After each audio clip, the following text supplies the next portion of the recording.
Hello everybody and welcome to this guide and tutorial to the golden shot. Difficulty level is hard and I will give you 6 shots in here in how to maximize the chances of getting some good cards and also stock up with some berserkers. Before we take a closer look, make sure that you do hit the thumbs up button, also subscribe to the channel and turn on the notifications. For those of you that do want to take the next step in their game, for tour play or for tournament play, you go to patreon.com/golfclashtommy and subscribe to one of our packages there. You do have the link to patreon.com/golfclashtommy in the description down below. And if you do have any type of questions, you can email us at support@golfclashtommy.com any day of the week. So we're gonna play Nordic Fjords hole number 2, and obviously by the first looking at this hole, we all kind of look back to the previous tournament and thinking, alright, this is gonna be absolutely money. But we are all wrong. I mean, we have a good shot, but playing this one from the same spot in every angle brings one difficult thing in play, which is the glitch roll. This is a course, or this is a hole where the glitch roll is very common if you do have the wrong spot. And that is something I believe all of us that did practice a lot on this one in the tournament noticed that too. Sure, if you find a good spot for one wind angle, the problem for me here was to find a good spot for all wind angles, or at least half of them. And that's why it took so long to get the golden shot guide out here, because I was determined to give us a golden shot guide that didn't just have 1 or 2 good lines. It actually has a total of 8 good lines, which is the amount of spins and stuff like that we do suggest. I wanted to explain that here directly because it's very easy to look at this hole here as an absolute moneymaker because we dropped it like it was hot in the tournament. So now we're gonna take a closer look at the chest here. Cobalt chest for the dark blue ring, aqua chest for the light blue ring, crimson chest for the red ring, amber chest for the yellow ring, and then obsidian chest for the dark, not dark, but the hole-in-one chest, obviously. Press the question mark on the top right to get to the frequently asked questions about the golden shot. If you have more questions about the golden shot or just experience an error, then you press the button contact us on the top right and send in a ticket to the Golf Clash support. We will be playing with the golden wood club every time here. Doesn't matter what wind it is, but we're gonna play with it every single time. Max plus 15 is what we are using there.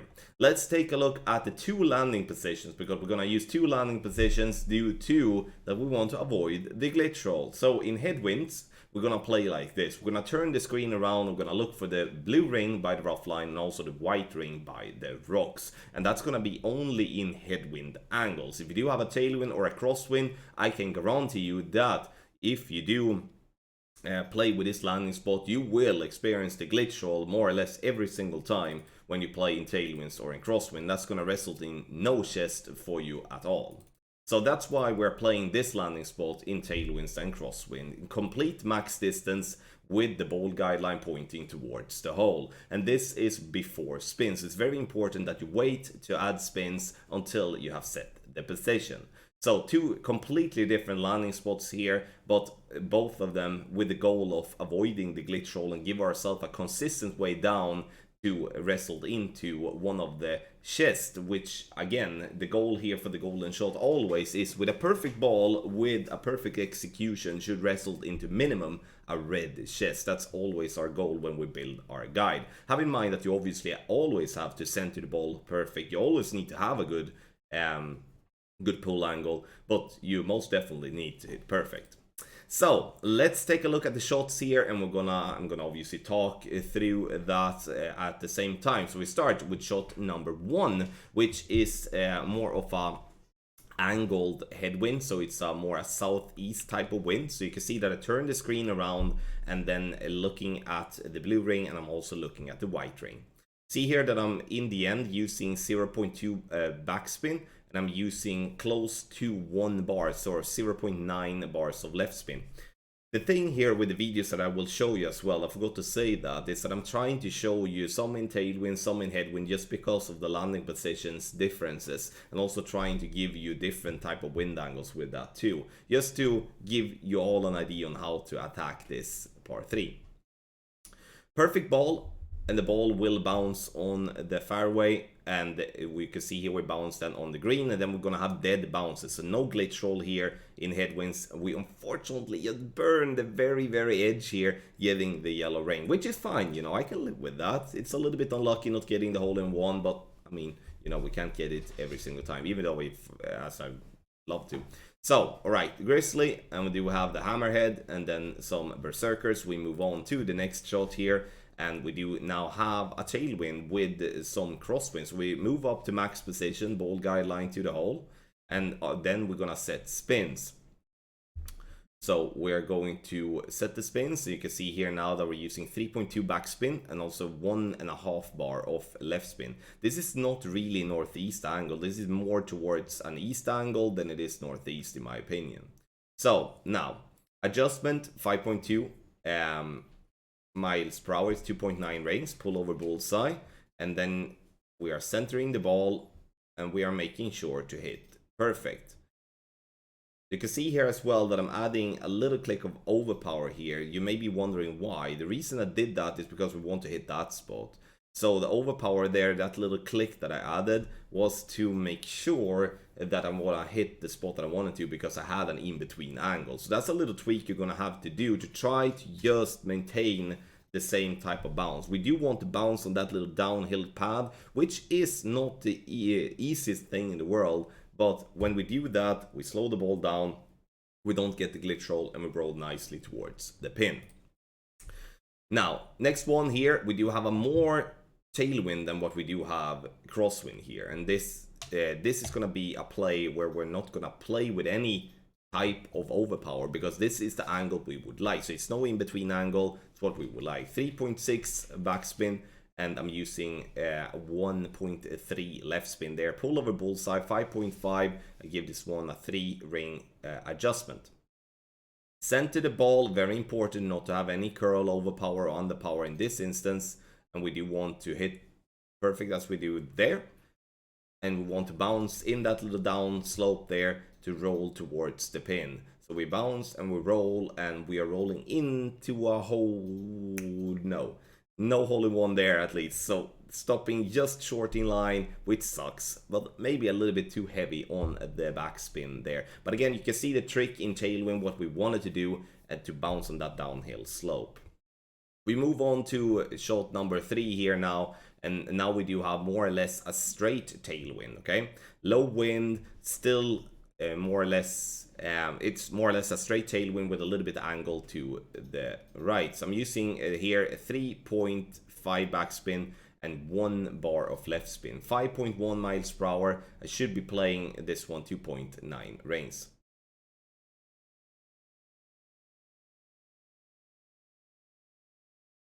So we pull over bullseye and we keep the same type of ID with the shot, which is just to center the ball, hit perfect, no overpower, no underpower in this instance, and then hopefully we're gonna get ourselves close to get a good chest.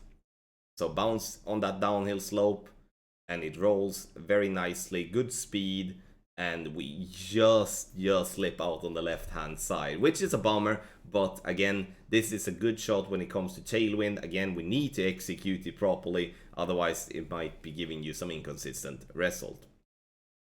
Alright, Berserker balls in the end, and now we're gonna take a look at the next one. And now we do have a wind coming right to left with a little tailwind. Yes, we do have a headwind shot left for you as well. So ball guideline to the hole here now, and then we are going to add the spins. 3.6 backspin. You can see I'm using 0.2 right spin. This because we have more crosswind here now than what we do have tailwind, but it's still tailwind enough for us to do a little overpower here that is necessary. Again, I don't like it, but we do need to use a little bit of overpower here because we do have an in-between angle. We need to have the ball fly longer, so we do need to do so. So you can see you're adding like around 2 ticks of overpower, just barely having the ball resting on the bottom arrows. And it bounces on the downhill slope like that, kicks the ball down, and we are happy that we get our first hole-in-one here in this video at least. I got plenty of hole-in-ones though. It was just much more difficult to get the hole-in-ones consistently than what some of the golden shots has been for me though. But consistently close, which is obviously a good thing, with plenty of hole-in-ones to back that up. Okay, headwind. Let's see a hole-in-one in headwind 2. A blue ring by the rough line, white ring by the rocks. And then we're going to give ourselves the spins. With this angle here, 0.2 backspin and 0.8 left spin here, right? So once we have set that, 6.2 miles per hour is 3.4 rings.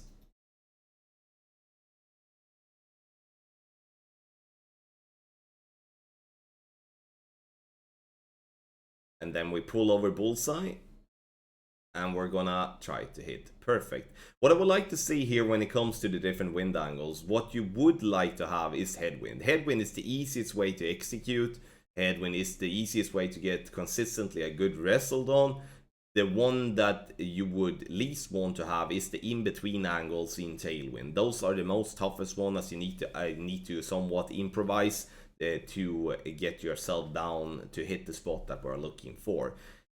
When it comes to crosswinds here on this hole, unfortunately I have no good videos for that, but when it comes to the crosswinds, we are not going to bounce on that downhill slope as we're doing in tail. We're going to bounce on the higher point. That's why you're going to notice here now that we're going to have more backspin suggested in a direct crosswind than what we do have in a tailwind, just because we have a higher first bounce, and then that's going to be something we need to tweak for. But that was necessary to try to keep the same spot and not have 3-4 different landing spots. So let's take a look at the text guide in the end, made by Tony Richardson, based on my shots and my shots alone. Make sure to subscribe to Tony's channel and show him some love. So once again, to have this said, this is a golden shot that is designed for 2 landing spots, because I don't feel comfortable suggesting more than 2 landing spots, which is why we're gonna have some little extra tweaks here when it comes to the tailwind angle in especially. So we look at the headwind, which is the green. So we go top left, we have a spin, screen around. That's the recommendation to set up the target. Blue ring by rough, white ring by the rock. And then we do have the spins for that, which is no top spin or back spin in direct headwind, 0.5 left spin.